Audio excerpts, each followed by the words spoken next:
Осы жылы Netflixте шығатын дорамалар. Биыл Netflixте көптеген дорамалар, фильмдер жарыққа шықпақ. Бұл видеомда мен Netflixте шығатын дорамаларды, яғни сериалдарды айтамын, ал келесі видеомда Netflixте шығатын фильмді, толықметражды фильмдерді айтатын боламын. Әрине, біріншісі ол «Слабый герой» екінші сезон осы жылдың екінші кварталында жарыққа шықпақ. Ол екінші квартал дегеніміз ол сәуір айы мен маусым айының арасы. Осы аралықтың кез келген уақытында шығып қалуы мүмкін. 14 ақпан күні 10 бөлімден тұратын романтический фильм деп аталатын романтика жанрындағы дорама шықпақ, мелодрама жанры. Бас кейіпкер актер, жолы болмайтын актер, сонымен қатар жас режиссер, екеуі бір-бірін ұнатып бастайды, бірақ біраз уақыттан кейін актер жігіт жоқ болып кетеді. Кейін тағы да уақыт өткеннен кейін екеуі қайта кезігеді. Ал 7 наурыз күні 16 бөлімнен тұратын басты рөлде Аю мен Пак Богун сомдайтын «Ты хорошо поработала» деп аталатын дорама жарыққа шықпақ. Бұл жерде Чжаджуды көрсетеді, сол кездегі 1950 жылдағы Чжаджуды көрсетеді. Дораманың ұйымдастырушыларының айтуы бойынша көрермендер қазірден бастап жылауға дайын болу керек. Бұл дорама 7 наурызда жарыққа шықпақ. Келесі дорама ол «Пощады нет никому» деп аталады. Өз басым өте қатты күтіп жүрмін, өйткені басты рөлді легенда Соджи сомдайды. Менің жасымдағылар бұл актерді өте жақсы біледі деп ойлаймын. Ол Соджи Соптың кейіпкері бандада болады, одан кейін оның інісі де бандада болады, бірақ ол басқа бандада. Сонымен інісімен бірге тіресіп қалмасын, қиындық болып қалмасын деп ағасы бандадан шығып кетеді. 11 жыл өткеннен кейін жаңағы інісі қайтыс болады, ал оның ағасы інісін не себептен қайтыс болды, кімнің кесірінен өлді, осыны анықтау үшін кек алуын бастайды. Дорама осы жылдың екінші кварталында жарыққа шықпақ. Келесі ол Хонран деп аталатын тарихи жанрдағы дорама. Бұл жерде бай отбасы болады, бай отбасының бір ұлы жоғалып кетеді. Ол жоғалып кеткеннен кейін сол отбасыдағы бүкіл байлық оның мынау өгей қарындасына беріледі. 10 жыл өткеннен кейін бір жігіт келіп, мен бұрын жоғалып кеткен мұрагермін дейді. Әрі қарай қалай болатынын бұйыртса енді дорамадан көретін боламыз. Бұл да екінші кварталда шықпақ. Келесі ол криминальный триллер жанрындағы Карма деп аталатын дорама. Бұл жерде бір-біріне мүлдем ұқсамайтын, бір-біріне мүлдем қатысы жоқ 6 адам туралы. Бұлардың барлығы бір қауіпті адамға мұқтаж. Бұл да екінші кварталда шығады. Екінші квартал дегеніміз, тағы да айтып кетейін, ол сәуір мен маусым араларының бірі.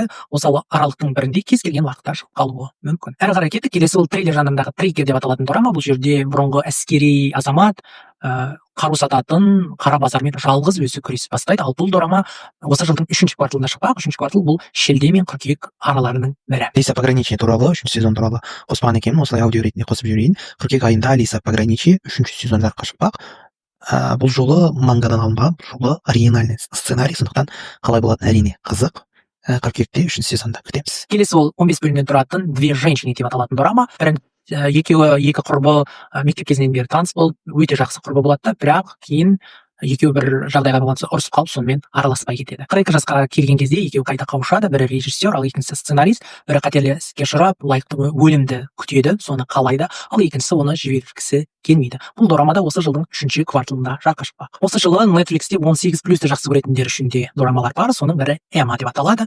Бұл жерде бұрын Эмма деген ұятсыздау фильм болған, Кореяда алғашқы кореялық фильм. Сол қалай түсірілді, қалай болды, соны дәл осы дорамада көрсететін болады. Яғни сол фильмнің ішкі кухнясын көрсететін болады. Бұл да 3-ші кварталда жарыққа шықпақ. Келесі дорама ол Кашира деп аталады. Бұл ерекше қабілеті бар жандар туралы дорама, күлкіге қарқ қылатыны анық. Бұл дорама осы жылдың 4-ші кварталында жарыққа шықпақ. Келесі ол 12 бөлімнен тұратын «Ты убийца» деп аталатын дорама. Бұл жерде екі қыз зорлыққа ұшырайды, содан кейін өзін зорлағандарды олар амалы жоқ өлтіре бастайды. Ол да 4-ші кварталда шығады. Келесі дорама ол «Цена исповеди» деп аталады. Бұл жерде бас кейіпкер әйел күйеуін өлтірді деген айып тағылады оған.